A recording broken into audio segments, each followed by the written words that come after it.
శుభం గ్రామం, గరువిలి మండలం, మన్యం జిల్లా అండి. స్వామి గారు 40 సంవత్సరాలు వచ్చి కొండపైనే ఉంటున్నారు. ఆయన జీవన విధానం ఏంటంటే ఆకు, అలము తింటూ కొండ మీద ఉంటున్నారు. నీళ్ళ కోసం అయితే చెరువు ఉంది. చెరువు నీరు తెచ్చుకొని అలా చేస్తుంటారు.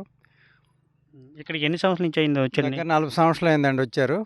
ఊర్లోకి వచ్చిండంటే ఊర్లో నాకు ఇష్టపడదు. నేను కొండపైనే జీవనం చేస్తాను అని ఉండిపోయారు కొండపైన. ఈయన ఇక్కడ ఏం చేస్తుంటారు ఈయన? ఈయన ఇక్కడ ఎవరో ఉంటే కొద్దిగా వైద్యం ఆయనకొచ్చి ఎవరో ఒక సంబంధించి వ్యాధి సంబంధించి వస్తే వైద్యం చేస్తూ కొద్దిగా జాతక రూపంగా కొన్ని చెప్తూ ఉంటారు. ఆ రకంగా జీవనం చేస్తుంటే ఎవరు ఏది ఇస్తే తీసుకుంటారు, లేకపోతే తీసుకోరు. ఆకు అల్లం ఉడకబెట్టుకుని తింటారు. ఇక్కడ ఇంత భయంకరంగా ఉంది కదా! ఈ భయంకరమైన వాతావరణంలో ఎలాగ ఉంటున్నారు? మీరైనా ఎప్పుడైనా మా గ్రామం వచ్చాను నుంచి అడిగారా? మా గ్రామం ఈ భయంకరంలో ఎందుకండి మా గ్రామంలోకి వచ్చేయండి అని చెప్పాము. చెప్తే నాకు ఇక్కడే బాగానే ఉంది. ఏదొచ్చినా నాకు భయం లేదు. ఎలుగుబంటి భయం లేదు. అడవి పంది లేదు. పాములు కొండ సొలగొచ్చినా మాకు భయం లేదు. ఇలా చూసేయాలంత ఇలాగనేసి నేను పంపించేస్తాను. నాకు ఆ భయం ఏట్లేదు. కొండ దగ్గరే నాకు అనుకూలంగా ఉండదని నేను ఇక్కడే ఉంటున్నాను అని సాధుగారు అనేశారు. ఇక్కడ ఎక్కడెక్కడి నుంచి వస్తుంటారండి ఈ స్వామి దగ్గరికి? చుట్టుపక్కల పార్వతీపురం, మన్యం జిల్లా నుంచి, శ్రీకాకుళం జిల్లా నుంచి కూడా వైజాగ్ నుంచి కూడా వస్తారండి కార్లు వేసుకొని ఆయన దగ్గరికి.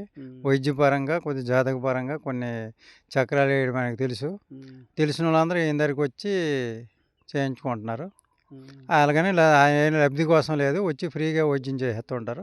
ఎవరో క్యారేజ్ తెస్తే తింటారు, లేకపోతే ఆకులు ఉడకబెట్టుకుని తినేసి ఇక్కడ జీవన విధానం చేస్తుంటారు. ఈయనకి ఎన్ని సంవత్సరాలు ఉంటాయంటారు సుమారుగా? ఈయనకి 82 సంవత్సరాలండి చౌదరి గారికి. ఆ కొండ ఎక్కి దిగడానికి మనం మెచ్చుకోవాలి. ఇప్పుడు ఈ వయసు తక్కువ 40 సంవత్సరాలే కొండ ఎక్కలేకపోతున్నారు. 82 ఏళ్ళు రోజుకి 2 సార్లు 3 సార్లు ఆయన నీళ్ళకి వచ్చి స్నానం చేసి చెరువులో స్నానం చేసుకొని మళ్ళీ పైకి ఎక్కిపోయి కొండపైనే ఉంటున్నారు.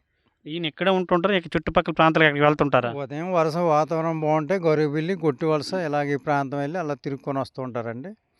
వెళ్ళి ఎవరో వస్తే వైద్యం గొట్టి వలస కోవిల దగ్గర కూర్చొని అలా వైద్యం చేసుకొని వచ్చేస్తారు. లేకపోతే కొండపైనే చేస్తూ ఉంటారు.